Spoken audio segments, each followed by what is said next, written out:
Okay, the 13th lesson, lucky number 13, of course, has to do with opposition to the Nazis, the role of the church in Nazi Germany, and how the Nazis treated minorities. We're going to start with the church. Now, this is a really interesting one. The relationship between the church and the Nazi state is quite complicated. In many ways, the Nazis hated religion, and they wanted it suppressed in all its forms. But on the other hand, they knew they had to cooperate with religion. It is, in some essence, a limit on Hitler's power, the fact that he wasn't able to destroy the dominance of the Protestant church primarily, and to a lesser extent the Catholic Church in Germany. Realizing that he wanted to maintain the support of Catholics, particularly around the time of the Enabling Act, concordat with the Catholic Church is agreed. And a concordat is a word that means an agreement with the church. So if your country makes a special agreement with the church, it's known as a concordat. And this concordat says the Nazis will leave the church alone to run its schools. In return, the church will stay out of politics. In other words, it gives the legitimacy for the Catholic Center Party to support the Enabling Act.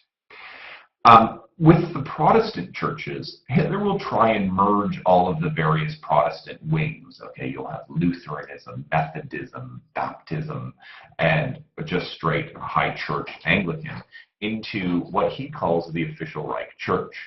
Most Germans feel that their true loyalties actually lay with the original churches, not necessarily this new Reich Church that Hitler tried to create. And as a result, the state-approved Reich Church is never truly a success. Hitler also encourages, as a side note, what he calls the pagan German faith movement. He puts this movement in the hands of a guy named Walter Darre, who's one of the more twisted Nazis, if you want to read the sort of the philosophies that this guy has. But Walter Darre and the German faith movement are created as an alternative to religion. They do marches in the street, they hold pagan ceremonies and things like that. And all of this is about worshiping the state rather than any specific deity or god. The German faith movement never really takes off, it's fair to say. Most churchgoers, all that said, do support the Nazis. In fact, they also do very little to oppose them. There are, on the other hand, some important exceptions that are very telling about the way the Nazis were able to not able to, let's just say, muzzle some criticism from the church. Let me go through two. The first one is the Roman Catholic pushback, and that came from a guy named Bishop Galen of Munster, and he will criticize the Nazis throughout the 1930s. In fact, in 1941, he'll lead a popular protest movement against Nazi policies, and the policy he's particularly horrified at is the killing of the mentally ill, which, in fact, in 1941, he's able to get the Nazis to do for a short period of time before Hitler quietly authorizes the killing of the disabled and the mentally ill to happen only in more secret. Now, one would think that if you could face the death penalty for listening to foreign radio, criticizing the Nazi policies publicly and leading a protest movement against it would lead to the death of Galen of Munster. However, the Nazis don't silence him. They don't silence him because he had such strong support, and more particularly, when the Nazis have their eye on war, and when they're in war, one of the things they don't want to do is create a rift between the Nazi leadership and the church. People facing death, sitting in a trench somewhere in Russia, probably before they go over the top to attack the enemy or involve themselves in any sort of battle, say a prayer. And you would pray to your God, hoping that, whatever happens, you'll be in good hands, etc., etc., etc. Hitler realized that for the soldiers, the spirituality was quite important as a reason that they kept on fighting, and the reason, and particularly the war got more and more horrible. Really going against the church wasn't something he wanted to do. So the Nazis, in fact, make an exception, and they allow a degree of public protest from the Catholic Church. The Protestant churches were a little bit more harshly treated, but nevertheless quite surprising in the degree to which they were allowed to get away with criticism. The primary opposition came from Pastor Martin Niemöller. He criticized the church in the 1930s. Him and a man named Dietrich Bonhoeffer formed an alternative Protestant church to the Reichschurch, and they called this the Confessional Church. And Niemöller, in the Confessional Church, preaches to the people that you should not give your allegiance to the Nazi state. You should rather remain and give your allegiance as you have always done to God. And Niemöller, as a consequence of this, is finally not tolerable. The Protestants are in the majority, and therefore, I suppose they need to really get a handle on this. And he's sent to a concentration camp in 1938. Bonhoeffer himself is actually stopped by the Gestapo in 1937, but released. During the war, he actually helps Jews escape from Germany, and he's caught for doing this in 1942, and he's executed in 1945 for his role in trying to help Jews escape. So the Protestant churches were a little bit more, not the churches, certain Protestants did face a little bit more oppression, but the degree to which they were able to criticize the Nazis shows that the Nazis aren't really willing to control the church to the degree that they control other things in this society. The Nazis' racial beliefs underline how they treat the minority groups in Germany. And this is very important, and I would highlight this right now, and they've asked this on examinations before. The Nazis had something known as the master race theory. And the master race theory is effectively this. Germans were naturally superior in terms of intelligent physique and work ethic. Hitler argued that this meant Germany would eventually and naturally rule the world. The setbacks that Germany had faced in its history, i.e. losing World War I, were not because the race was inferior. It was because the race had been undermined by Jews and other undesirables. Moreover, the master race theory indicates an efficiency requirement. Hitler regarded those who didn't pull their weight in German society as a drain on society's resources. He believed Germany was overburdened with undesirables, and these are the people who cost Germany the war. They also have been costing Germany huge amounts of money in care and welfare benefits, etc., etc. And he argues that these people contribute nothing. He would call them useless eaters. He believed that in his Nazi Germany, the resources spent on the undesirables who were inefficient, these useless eaters, could be better deployed for caring for the fit and the healthy and preparing Germany for its future destiny and greatness. Therefore, between 1933 and 1945, the Nazis will persecute members of other races and minority groups, such as gypsies, homosexuals, and the mentally handicapped, in the most abhorrent ways, leading, of course, to the Holocaust, the greatest crime in history. Now, this is all underlined by the Nazis' master race theory, which has come up in an exam. We're going to take the minority groups now individually. Let's start with the mentally ill. In families that had a hereditary illness, such as sickle cell anemia, as one example, there was forced sterilization, which meant that men who were born to a family with a hereditary illness were sterilized, sometimes at birth, sometimes later in life. And 300,000 Germans have themselves sterilized, which means that they're unable to have babies because they were forced to have an operation which removed their reproductive abilities. Not the organs themselves, but their abilities. In Germany thereafter, a euthanasia program, which means a killing of the handicapped, began in 1939.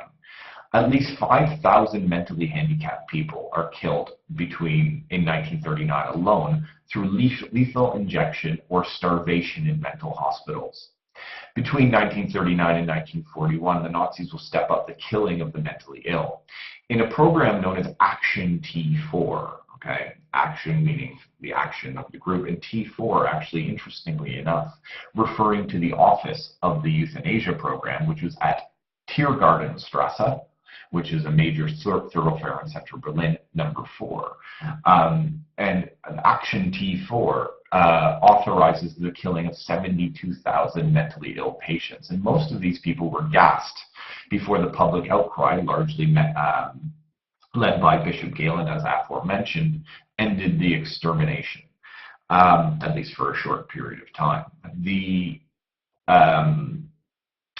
The Action T4 program, interestingly enough, is the first time the Nazis experiment with the use of poisonous gas to kill mass amounts of people. And it's a lesson learned through Action T4, which are employed at places like Auschwitz, Treblinka, Sobibor, and the death camps of Eastern Europe, additionally Pedantic, and places like this, for the extermination of the Jewish population. So in many ways, it was the precursor to. Gypsies, regarded by many as more offensive even than Jews because they violated the racial and the efficiency requirement, were treated brutally by the Nazi regime. The Gypsies were rounded up, categorized, and most of them were sent to concentration camps. By the end of the war, in both the death camps and the concentration camps, 5 of 6 Gypsies in Europe alive before the war were dead. Homosexuals, many of these people were considered undesirable because homosexuality was seen as amoral by the Nazis, something that was a choice, not something people were born with. And as a result, the Nazis sought to have them rounded up and sent to concentration camps. Many tens of thousands of homosexuals will die of the horrible labor conditions in the concentration camps, though it's fair to say that they're not outrightly exterminated like the Jews and Gypsies had been.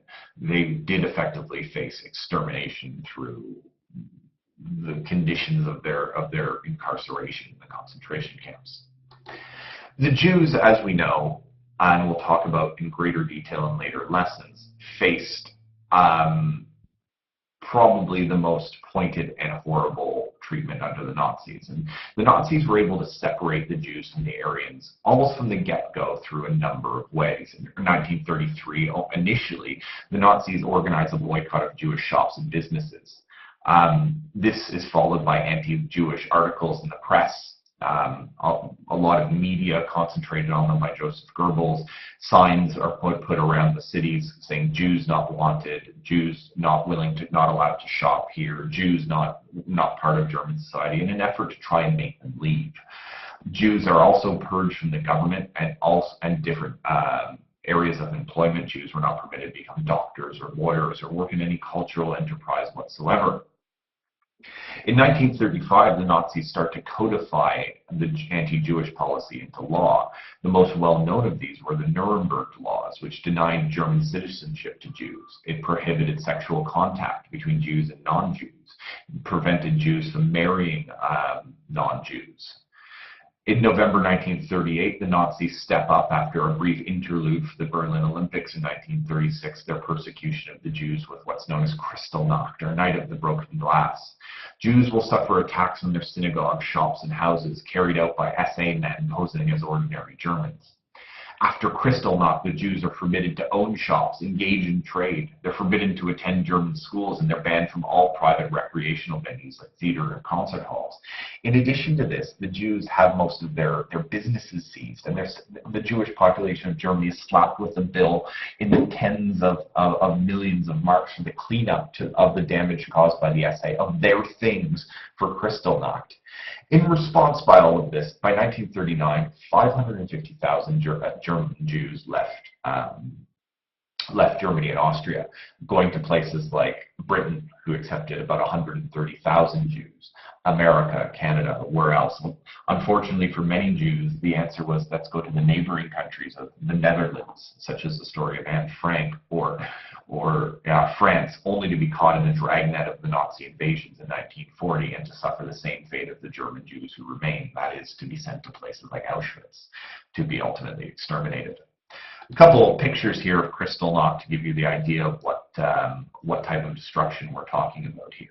It's absolute wanton, horrendous destruction of Jewish property. All of these pictures come from Berlin, but you need to understand that Kristallnacht was not a Berlin phenomenon. It happened across the country. So I guess with all of these horrible things going on, why was there so little opposition to the Nazis? And that's a very difficult question. There's almost none. Most people generally regard this as a consequence of terror. They say, well, terror was so effective, therefore, the Germans were afraid. And then they point to things like all of their main opponents had been killed, exiled, or put into concentration camps. The rest, perhaps, were too scared to act. You may not be shocked after a few lessons in looking at the Nazi rule that historians don't think the answer is that simple. So what I'm going to do in this lesson now is break down the reason that people don't oppose Germany into or don't oppose Nazis in Germany into three component parts. The first being, people don't oppose the Nazis because the Nazis were successful. Most Germans actually admire and trust Hitler. Hitler is much more popular than the Nazis. A lot of people are prepared to trade their freedoms for work, for foreign policy success, and what they thought was, for the first time in decades, a strong and stable government. The economic recovery, it needs to be said, was quite profound. There's zero unemployment in Germany, and most people appreciate this. Many others feel that the Nazis have restored discipline in order to a country that had lacked discipline in order since the days of the Weimar Republic. Between 1933 and 1938, Hitler broke free from the Treaty of Versailles. He expanded the Reich without war. People felt that Germany was a great power again, and they attribute this success to both the Nazis and more acutely Hitler. And as a result, they're able to trade the good for the bad. In other words, they're able to say, even if there are things that they don't like about the Nazis, that the good outweigh the bad. So many people support the Nazis as effectively a moral compromise in this regard.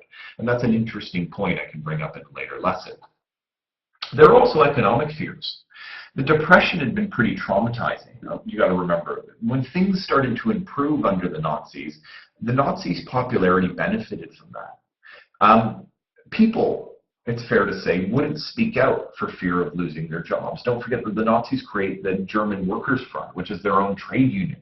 And if people speak out against the Nazis, they lose their job. They're kicked out of the trade union. They don't have the comfort that they once did. Business owners contribute funds to the Nazis for fear of losing out on contracts if they don't, because people and businesses are getting fat and rich off the Nazi rearmament in particular.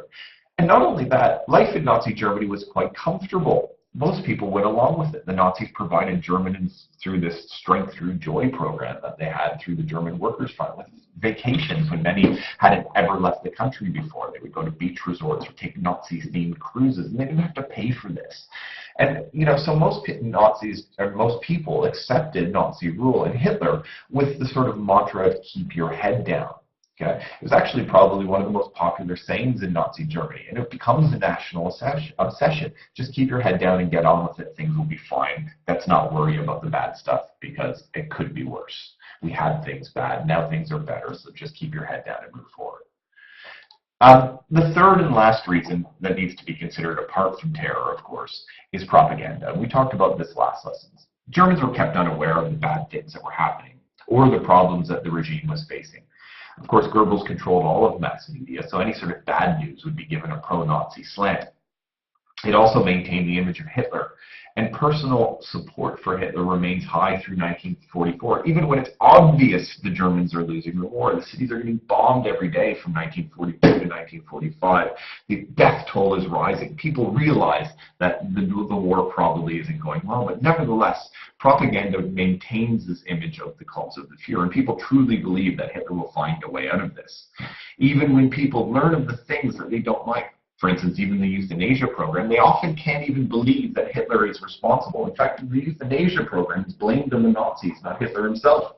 And the quote that people often say is, if only the Fuhrer knew, if only Hitler knew, then he would fix all of this. People are more willing to attribute the bad things the Nazis do to the Nazi members, but not associate that with Hitler. And as a result, because Hitler is so dominant in the regime, propaganda has done such a good job in creating the Hitler myth. In many ways, German people do go along with it.